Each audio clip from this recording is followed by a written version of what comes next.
Maintenant que nous avons vu qu'il existe plusieurs types de tests et que chacun de ces tests est complémentaire, nous allons voir comment les mettre en place. Pour cela, nous allons être aidés par différents outils.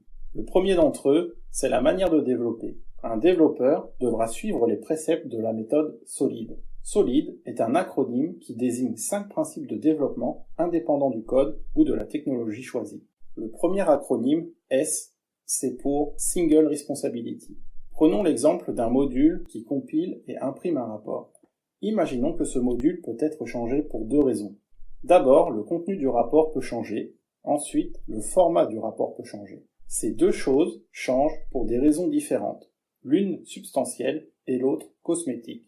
Le principe de responsabilité unique dit que ces 2 aspects du problème ont 2 responsabilités distinctes et donc devraient être dans 2 classes séparées. Le second acronyme est le O. O pour Open Close Principe.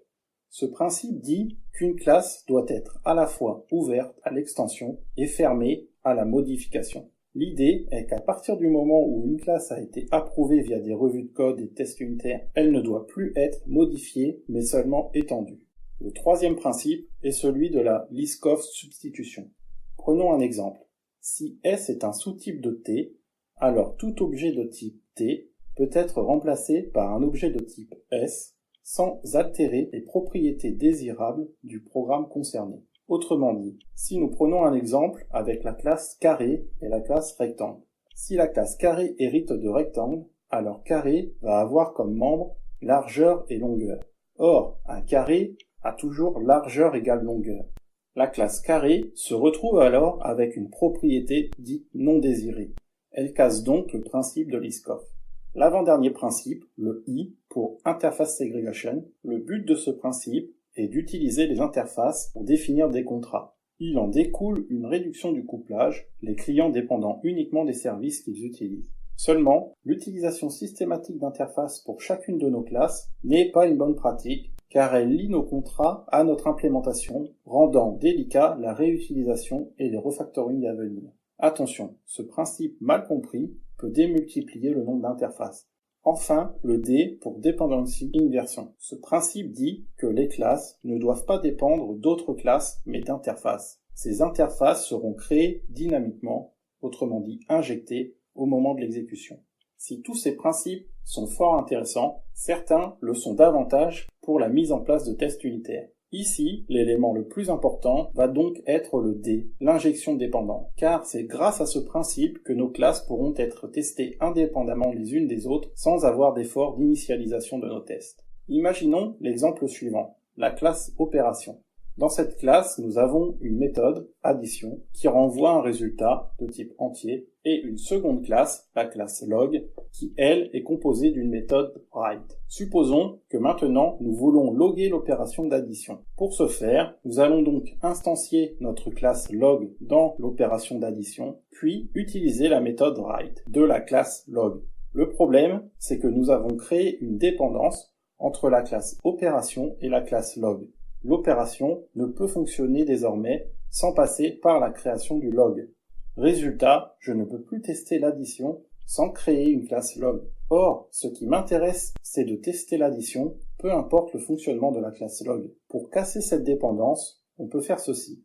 Reprenons l'exemple précédent, et cette fois-ci, au lieu d'instancier notre classe log, nous allons l'injecter comme un paramètre au constructeur de notre classe opération. Pour ce faire, nous allons nous aider d'une interface ilog qui se chargera de découpler notre instance de log. Il n'y a donc plus de dépendance à une classe concrète. On peut donc décider de moquer la classe log pour utiliser notre classe opération. D'accord, mais c'est quoi un mock? C'est le second outil qui va nous permettre de tester notre application. Un mock se compose de 4 concepts différents. Le dummy, autrement dit le fantôme, c'est un objet vide qui n'a pas de fonctionnalité implémentée.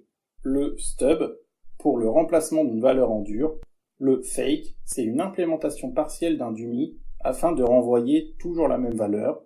Enfin, le spy, c'est un élément du framework de mock qui nous permet de vérifier les comportements. Pour rendre cela plus concret, revenons sur l'exemple précédent et créons un mock de la classe log. Pour cela, j'utiliserai la syntaxe du framework MOQ. Voyons ce test unitaire qui valide l'addition. Ici, nous voyons l'instanciation d'un nouveau mock utilisant l'interface ilog. Cela correspond à la création du dummy. La seconde ligne, elle, vient initialiser le comportement de la méthode write face à n'importe quel type de paramètre. Celle-ci renverra toujours faux. Autrement dit, nous venons de créer un fake de l'implémentation de write. La troisième ligne, elle, injecte l'objet moqué dans la nouvelle instance de opération. Enfin, nous validons via l'espion que la méthode write a bien été déclenchée une seule fois. Pour compléter l'intérêt de mock, celui-ci nous permettra de simuler une classe complexe à initialiser, d'obtenir des états difficilement reproductibles, typiquement des erreurs réseau ou des comportements random, d'éviter d'invoquer des ressources potentiellement longues à répondre, typiquement l'accès à une base de données, ou d'invoquer un composant qui n'existerait pas encore.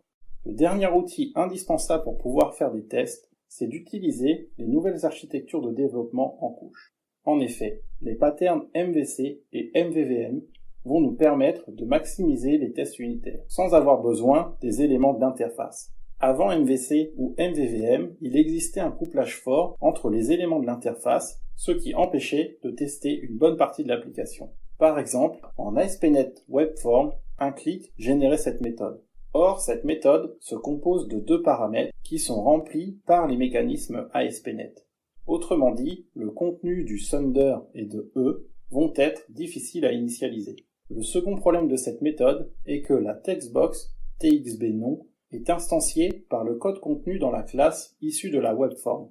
Sauf que l'initialisation de cette classe ne sera pas possible à partir d'un test unitaire, car il nous est impossible de moquer la textbox vu que celle-ci utilise une classe et non une interface. Rien n'est prévu pour que l'on puisse tester notre code. Reprenons le même code, mais cette fois-ci en MVC. La méthode prend un paramètre facile à initialiser.